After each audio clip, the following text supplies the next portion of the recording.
করে একটা আত্মাকে বার করতে হয়? সত্যি কি তার মধ্যে আত্মা আছে, নাকি সে অভিনয় করছে, নাকি তার মানসিক যন্ত্রণা? সব জায়গায় গেলে একটাই কথা, আত্মা। কিন্তু একমাত্র অপরাজিতা ভৈরবী আসল তথ্য, আসল রহস্যকে টেনে বার করে। এই ভিডিওটা দেখে বুঝতেই পারছো একটা আত্মা ছেলেটির মধ্যে প্রবেশ করে গেছে, যাকে ছাড়ানোর জন্য আমি কিন্তু কনস্ট্যান্ট ওর সাথে লড়াই করছিলাম।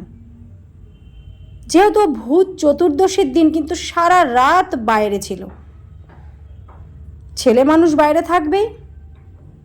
পাশের বাড়িতেই বেশ কিছু মাস আগে একটি ছেলে মারা গেছিল অপঘাতে। সেই আত্মাটাই কিন্তু ওর মধ্যে প্রবেশ করে গেছে।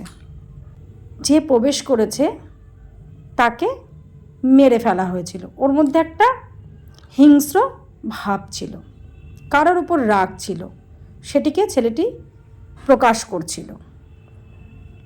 তো বিভিন্ন রকম কথা ওর থেকে আমি নিয়েছি। বিষয়টা কিন্তু খুব জটিল।